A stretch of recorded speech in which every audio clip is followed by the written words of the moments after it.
Hey guys, it's Brad with Arborview Properties and probateresource.com, sellousfastgeorgia.com. I have a bunch of different websites. Been an active real estate investor for, 10 years now, and been doing this, bought hundreds of houses at this point in time, talked to thousands of homeowners, and, been doing this a long time. But I want to talk to you about a little phenomenon.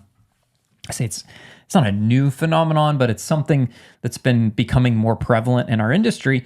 And it's regarding a legal instrument called a memorandum of contract.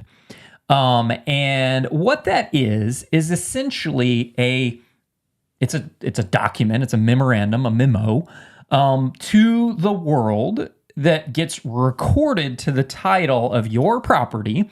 So if it's going to show up in a title search, and it's basically a memorandum that says, hey, I, the buyer, have a contract with you, Susie, the seller, and we entered into a contract to buy your property on X date, and sometimes they have more or less information.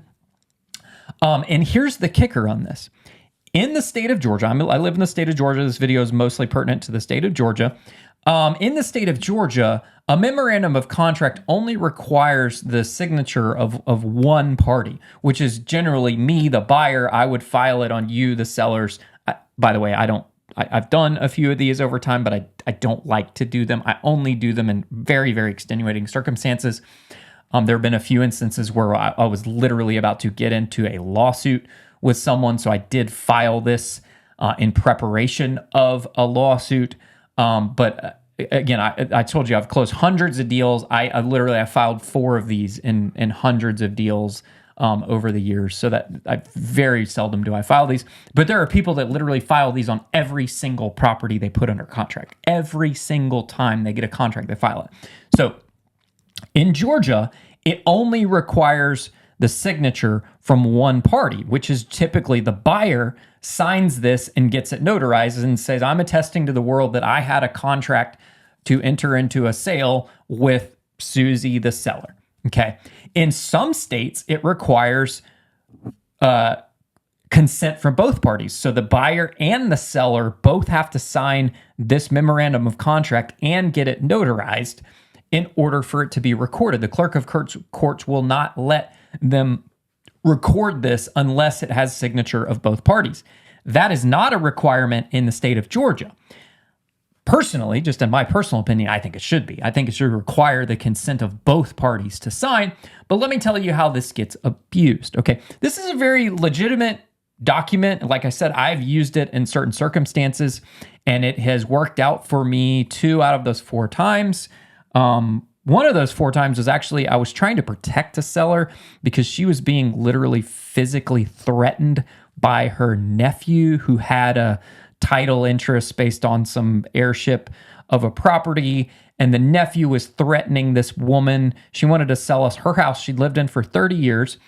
And unfortunately, her dad had not done probate properly years ago. So the nephew had some legal interest and he was holding up the whole deal.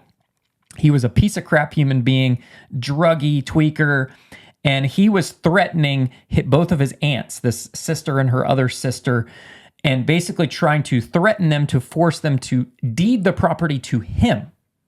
Why he should get this property this woman has lived in for the last 30 years and called her own home just because of a legal title technicality is beyond me. But this guy was not a rational person.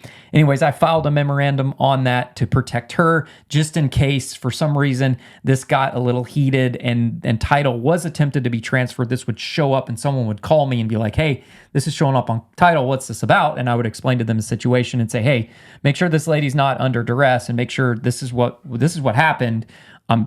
Is he playing games again? Right. It was to protect her. So anyways, let's go back to the point here. I digress. So these sellers or these buyers, a lot of these guys are just wholesalers. Now, there's nothing wrong with wholesaling. Wholesaling is totally legal. If you do it the right way, it's just another tool to sell properties. I wholesale properties sometimes. But there are guys that literally their entire business is 100% all they do is wholesale and they do nothing else. And what is wholesaling if you don't know that? Basically, they put your property under contract, they agree to buy it for X, and then they try to sell the contract to another investor for X more money for a fee. That might be $5,000, $10,000, $20,000. I've seen $100,000 assignment fees. And they basically say, okay, Miss Other Investor, I got this contract here. I'll sell you this contract. And then they basically assign the contract over, and that other investor pays them money to take over the contract. And ultimately, that other investor closes on the transaction. But that's in a perfect world that the other investor closes. Here's the deal. Most of these guys wholesaling don't know what the heck they're doing. They're just telling you what you want to hear. They're tying your property under contract for weeks at a time, and then they end up not closing because they can't find a buyer. Or if they do find a buyer, the buyer is not willing to pay them the price that they're asking, and the price that the real buyer, the real legitimate investor who actually buys properties and actually closes on deals, and their names are on the settlement statements and the deeds like ours is, they say, I can only pay you X, which is less money than what the wholesaler had put you under contract for. And then he comes back to you and tries to ask you for a price reduction because he knows he can sell it to this other party and make a little bit of money in the middle. And that's where it gets a little crazy, right? Where they put you under contract and they waste your time, and then they file a memorandum of contract. And they really never intended to close on this deal anyways. They were trying to find a buyer. And I've seen this time and time again. They end up either ghosting you, and this happens a lot, where they don't even ever terminate the contract. They stop responding to you. The closing date has come and passed. They never showed up to closing. Because they can never find a buyer, and they filed a memorandum of contract because the internet told them to do that, because that's the cool thing to do in all these Facebook groups now is the internet. It's like the blind leading the blind in these groups. They tell them to file a memorandum of contract, and then they never release it. So it's just stuck out on the title to your property. So then you go to sell the property in a month from now, or 3 months from now, or a year from now, or whatever. And when they're doing the title search, this thing shows up, and you get a call from the closing attorney's office that says, hey, there's this memorandum of contract on title. What's this about? And you're like, what is a memorandum of contract? I don't even know what that is. And they explain it to you, and you say, oh yeah, I was under contract, because again, it only requires consent from one party. So now you're like, wait a second, this person, I didn't even know that they filed this. I was never given notification that they filed this, right? And then now you have to deal with this memorandum, and you say, well, this investor never showed up to closing. He never did anything. He never fulfilled his end of the bargain. And the closing attorney asks you, okay, well, do you have a termination, a mutual termination document that says that this contract was terminated? No, because he never terminated. He just started ghosting me. Okay. Well, they say, well, we can't close because our title insurance company won't issue title insurance unless we get a release from this investor. And then you have to play this game, or you have to chase down this investor and try to get him to release it. And an honest person, which I've had many instances where we can never get a hold of this investor. And what I end up having to do as the buyer is I agree to take exception to that in my title insurance policy, which puts me at risk. Right? It does put me at risk out there, because we can never this has happened many times. We can't even get a hold of this person. They may not be in business anymore. They may have changed their phone number, whatever. We can't get a hold of this person to get them to sign a release or provide us with proof that this contract was terminated. So you as the seller are sitting there trying to sell your property. You can't sell it because this is stuck on your title out here, and you're trying to get it released, and you can't get a hold of them. Well, here's the other scenario. The other scenario is the other wholesaler that filed this is not acting with integrity. And they're like, well, this is their thought process. Well, you need this release from title. I need to make some money. Sure, I'll release it, but you need to pay me some money. And then you're like, what the heck? This is like extortion. You're trying to get me to pay you to release this thing that you should have released and you never should have filed on my property to begin with. And they're like, yeah, pretty much, And then ultimately you end up having to pay this person off to get your title clear so you can sell the property. Isn't that pretty crazy? That's just, There are literally people out there that do this. And I'm not doing this to scare you. I'm doing this to educate you that there are people that do this and will file these things on your title to your property. Or there could be legitimate issues, right? There have been instances where I've let sellers out of a contract. Just a couple weeks ago, I had a seller, she was trying to sell me her mom's house that she inherited, and we were under contract, She had actually had her time wasted by multiple wholesalers. She'd been under contract multiple times. They all terminated. They all wasted her time, And then she finally comes back to us and says, okay, you guys were right. We warned her that was going to happen. You guys were right. Let's go in with a deal. We go under contract. And then she calls me like a week later and she says, hey, something happened. My son lived out of state. He lost his job. He's moving back to Atlanta. He needs a house to stay in until he finds another job and can go get an apartment or whatever on his own. I'm just going to let him go stay in my mom's house in the time being. And then I'll call you guys in a few months when he gets back on his feet and whatever, and we'll go through with the sale. And I said, sure, no problem. Well, we terminated, signed a mutual termination. I agreed that was fine, right? Did I have some money kind of cost into that? Sure. But hopefully if she was honest with me, this will come back around in the future and all will be good and things are great. But in this instance, I let her out. But there are people that don't do that don't let you out of the contract. And there are a lot of wholesalers in this world who will tie it up under contract, file a memorandum, and then basically hold you hostage. And why does all this matter anyways, right? Okay, well, here's the rub with this whole thing. And I've actually reached out to my congressperson. I'm in Brandon Beach's district here in Georgia where I live. I've reached out to Brandon about this specific issue and another issue regarding mobile home titles that hopefully we can work something out and get some things changed in the Georgia code. Anyways, in Georgia, there is no really good case law that's set precedent legally where a judge has ruled on this specific scenario and says you can or can't do this. That sets a legal precedent. And then every other case after that can reference that case and say, well, this judge said this. It was a similar situation. This is what the judge ruled. We just don't have that in this situation with these memorandums of contract. So we either need legal precedent where a judge settles a case, or we need the Georgia General Assembly to pass a law or modify a law or whatever that would outline some guidelines around this. This is where laws are good. I'm very much a libertarian in my views. Personally, I want limited government, but this case, we need some clarification legally because it's just kind of a gray area out there. It's like a Wild West. And we need some regulation on this. I don't like a ton of regulation, but this is something we really need regulation on.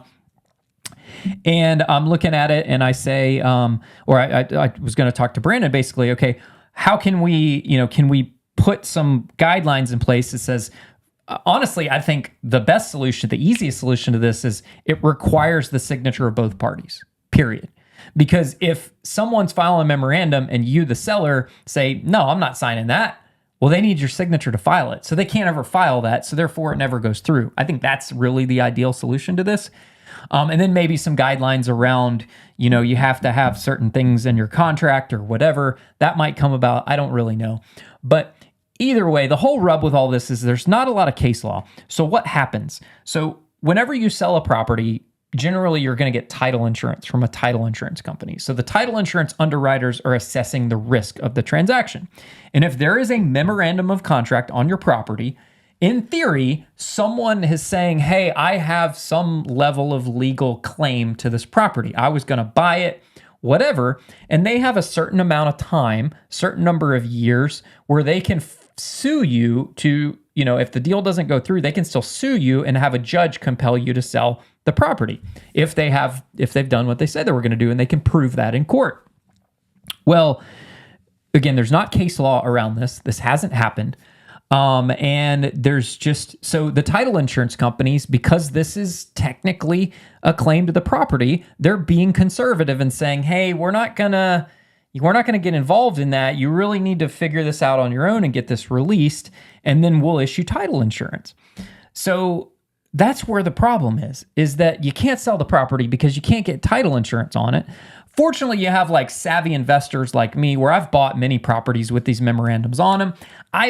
Me and my attorney look down, we assess the situation, and we're willing to accept a level of risk because really we know that this wholesaler doesn't have any money. He was never a legitimate investor.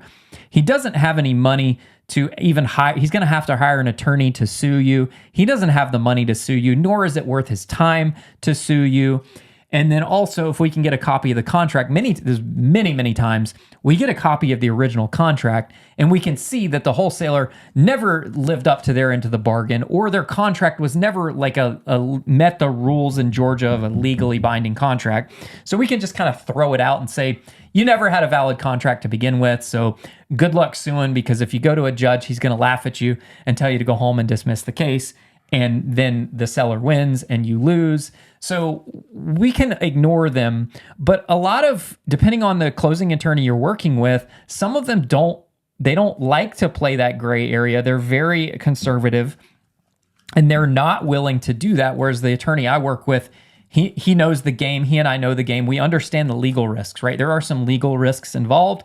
Someone could get sued or whatever, and I'm willing to accept a certain level of risk by closing on some of these transactions. I've done it in the past. It happens. We assess every situation uniquely, and we'll go from there. So I know this was a long video, but I think it's really important to talk about this issue because there are people out there that will file. It's almost like a lien in essence, but a lien like a mechanic's lien or a materialman's lien, that person has to renew it every year. So every year, if you don't renew it, it actually falls off and it loses its kind of legal weight over time. Versus this is like kind of a gray area between a property right and a lien. It kind of falls somewhere in there. And because in Georgia, there's no case law around it and there's no clear laws written around what happens in these scenarios, the title insurance companies are erring on the side of caution and being conservative with this and saying, you need to figure this out. And then basically all the power is in the wholesaler's hands. And if they want to be an honest person, they'll release it. But if they want to play hardball, they're going to play hardball with you and they're going to ask you to pay them some money to release it. And whether you think it's extortion or not, it may be you got to sue them in order to get that released. And that costs money and time. And do you want to get into a lawsuit? So a lot of people end up just releasing it, paying the money, letting it go, and that way they can avoid a lawsuit. And that's just sad because it's basically like extortion. So I know this was long.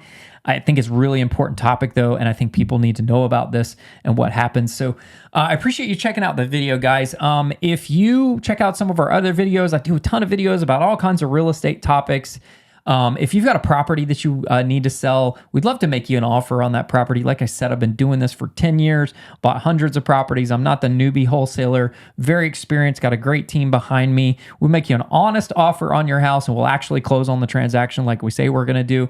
So if you want to get an offer from us, go click on the link below. It'll take you to our website. You go to our website, fill out the form there on the page, and a member of our team will be in touch with you ASAP. Thanks again for your time. Thanks for watching this video. Stay tuned for more videos. Have a great day. Bye-bye.